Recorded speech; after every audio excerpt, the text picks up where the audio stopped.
Hey guys, back again for the afternoon session. I'm going to do the combined front delt, upper chest, and then finish off with some chest work.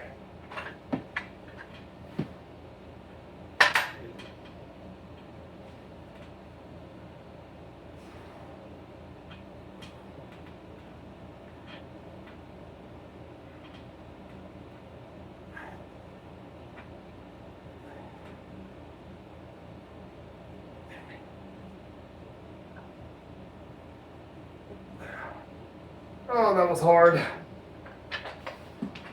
Sorry about that, guys. The microphone had actually dropped, so that's why the sound quality wasn't very good. But with that one, I'm not necessarily trying to keep my shoulder blades back, because when I do that, I don't feel the same kind of contraction with the front delt. So I do feel like a little bit more movement here and kind of pushing like that. So a little more of an arc, kind of seems to get more contraction in the front delt rather than pushing straight up. And definitely out to the side, I don't get as much. So it's pushing the weights together here and then just kind of pressing up. And that's when I feel like I really get shoulder, front delt, all across the upper part of the chest. So, it's just one of those little tweaks just to kind of feel the right area, or the area that I want to work, feel it working. So hopefully that's helpful.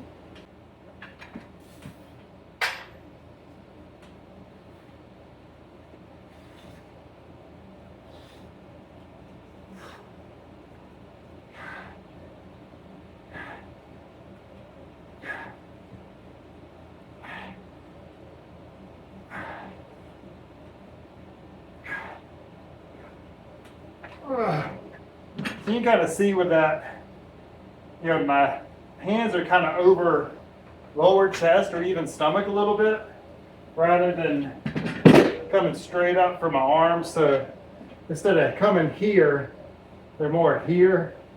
So there's some of that pressure coming down, which makes that front delt work to keep it up there.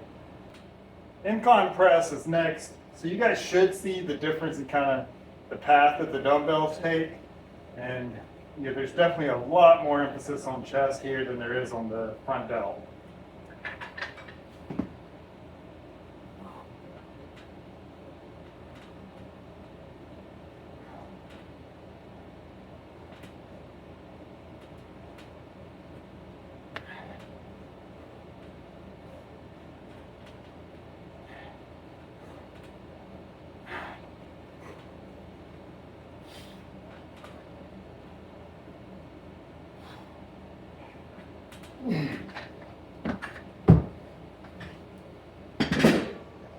All right, so with that, I don't have my elbows flared way up here. I like, not by my side, but out a little bit, and then coming more straight up. I don't like for my shoulder blade to move this far and contract the shoulder.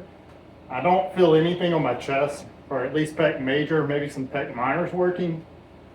But I like kind of keeping that shoulder blade back and focusing on that pushing with the chest, and I get a good contraction there. Like I said, when I let that shoulder come forward, I lose that contraction. All right, I'm going to see if you can kind of see that. So if I keep my shoulder blade back and push, you can kind of see how the chest is contracting there. But if I let that shoulder come forward, I lose a lot of it here. That's some contraction there, but it's just not the same.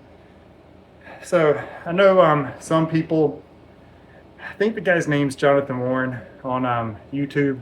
I think he's got some good stuff. He's definitely done a lot with the Postural Restoration Institute. And I know he's talked to Zach Couples. Zach has some great information. PRI has some great information too. I don't know that I agree with them as far as the rib flare when it comes to chest. It seems like I can flare my ribs, so my ribs are kind of coming up this way, and I can still get that great contraction in my chest. It doesn't really matter if my ribs are down or not. That may be very helpful for some people. So I'm not trying to say like it doesn't play a role for anyone, but I also don't think it plays a big role for everyone, if that makes sense. So I think it's something to play around with. So again, we don't always want this huge flare, especially when it comes to like sports and things. If you're here it's kind of hard to move around athletically. So we need to be kind of have that little tuck. Chris Corfus, Cal Deese kind of talked about that little like tuck right there. And then it's a lot easier to move and do things. So that's something to keep in mind. Maybe that tuck will help you to fill chest more if that's something you're struggling with.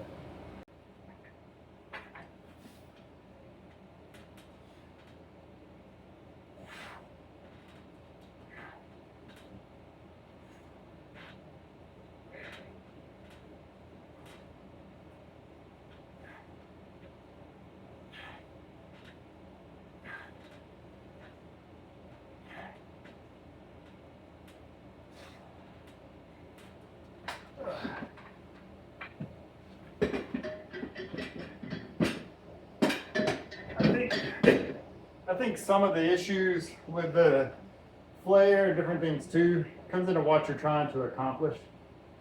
If you're a power lifter, you want that huge arch and that flare with the ribs because it's going to shorten the bar path. So now you're only going to move here rather than there. So that shorter path, less work, more weight. But if we're trying to isolate the muscle, like I said, for me, I don't notice much of a difference. But maybe for other people, it makes a huge difference. All right, that's it for today. I'm going to finish my workout, but I figured I'd just give you guys some of the exercise execution tips. So you really, like I said, when I'm working front delt, it flexes the shoulder. So that's kind of the motion that I'm doing is that. So that's why I can feel it through there. Now with the chest, I think a lot of people think it presses. It doesn't press, it doesn't extend our elbow. What it does is pull the humerus, our upper arm, this way.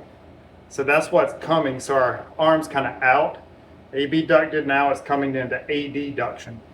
So that's what we're looking for, and that's how we get that contraction in our chest. It's not about pressing straight up. You know, I can press, have my arm straight, and there's very little going on in my chest, or I can really pull that arm in using my chest and get that contraction. So keep that in mind. Hopefully these tips will help you guys, and if those are lagging body parts, maybe help bring them up for you. All right, guys, take care. Bye.